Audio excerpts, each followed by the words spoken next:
Hello everyone, this is Mohan Raghavan. Today we are going to see what is Python request hooks, and we are going to discuss what are the advantages of hooks over the PyTest fixtures. What are hooks? In general, it hooks some action following your main action. It is a general concept available in the methods or functions in any language, but it will be having the different naming convention. Sometimes you will be called as a callback function as well. So we can make the hooks in case of request module explicitly to the request itself, or we can make the hooks for the session itself.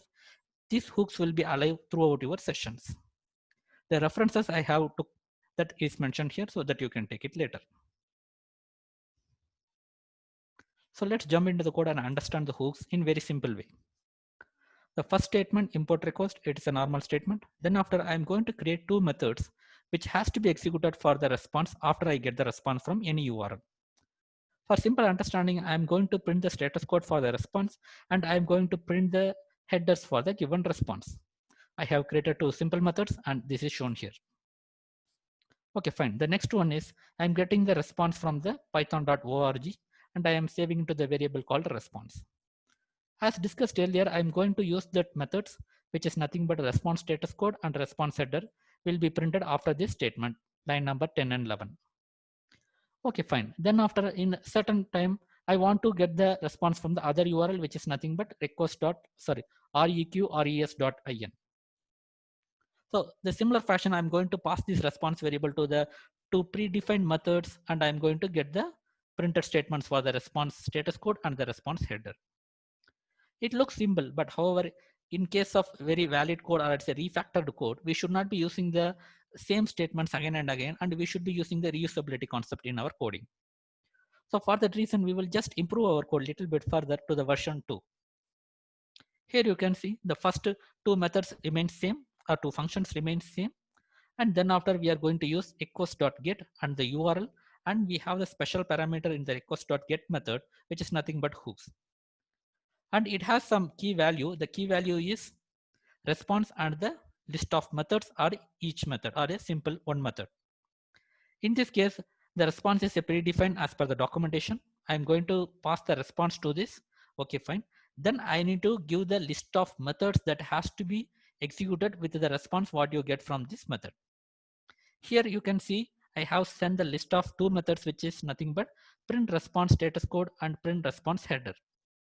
So what happens here? Here I don't need to capture the response in a separate variable. Again, I don't need to send it to the method explicitly. Here I am passing the references of the functions which has to be hooked on the response. So this is the way you will hook it and you will execute that methods. The same way for the second URL. In this case, I have reduced to 2 lines of code. When you compare to the previous version, you can see the calling of two methods and I have reduced the usage of one variable itself. Here you can see directly, I am not saving any response to the variable. I'm just executing the second one. Before that, I will execute the first one and see how it goes. And we will go to the second method. Okay, it is in the request hooks 01 and I'm going to execute. Here you can clearly see the status code has been printed and the headers of the response has been printed for the different URLs. Okay, fine. We will go to the second version. Here you can see the second version. I'm going to change it here. Run it. Here also you are getting the same output by reducing the code to the 4 lines of code. Okay, fine. Still you can find this kind of hooks is repeated code again in this level also.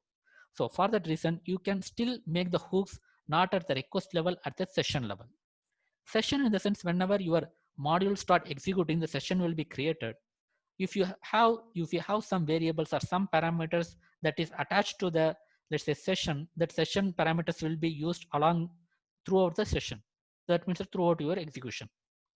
So that means that if you have set some parameter or some arguments for the session object, that can be used along your execution. So let's go into the version 3 here. Here as usual, the two methods, and here instead of creating the request and response, I'm going to create the session object. So in request module, we have the session. So we can create the session object by using this method. So session, and after that we can use the session object. In session object, you can use the, just you can add one key and its value. For example, in session.hooks, and I can, initially it will be the empty variable that we will see later. Empty dictionary you can tell clearly. So this dictionary does not have any key and value. But in my case, I'm adding one key, which is nothing but our response, and I am adding the value to that, which is nothing but the list of methods that has to be executed. So after this, whenever you just execute this get method for any number of URLs, that hooks will be executed automatically because this hooks has been attached at the session level, not at the request level. So let's execute and see how it goes.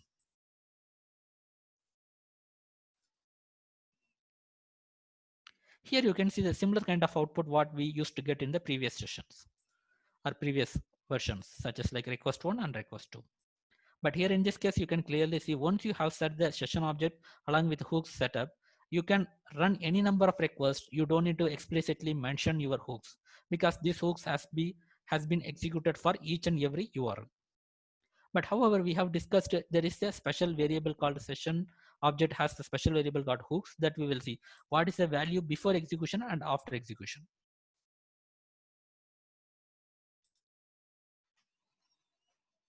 Here you can clearly see before the response key value has nothing. That means that the key response has no values assigned to that list. But after we assign something like some list of values, then it has two methods, which is nothing but our two functions, response status code and response header printed. So this way you can add the hooks at the session level so that you can reduce the code for the multiple calls. So this is the way we can use the hooks in the request.hooks. But when you consider the PyTest fixtures, PyTest feature, let's say you have only the development of some, let's say you want to get the response from the different URLs or the different services. So even you are not interested to use the PyTest. So that time you can use directly hooks concept. And one more advantage is like these hooks, you can add or multiply, or let's say you can say a different kinds of multiply in the sense you can use so many methods in the list of this one. So this way you can change the methods as well. For example, after some time, if you want to change the methods which has to be hooked, that also you can change it. It is more or like similar to the PyTest fixtures, but it has a different concept because the PyTest itself having the concept of hooks, whereas fixtures will be working on your test case execution understanding, whereas the hooks will be executing how the PyTest behavior works. So these hooks will be useful when you are going to use only the request module. For some kind of hooks has to be done on the response. But however, in PyTest, you have the huge concept of PyTest hooks that we will see in the future if anybody wants to see that. Okay, I hope everyone understands what is the hook value in the request module, right? So the hooks will be the additional parameter that you can send the dictionary with the key and value as key will be the response and value will be the list of methods that has to be hooked on your response. And you can make the hooks at the request level or you can make the hooks at the session level, which will reduce the hooks for each and every URL request. So this is all about the hooks in request module. So thanks for watching and have a great day.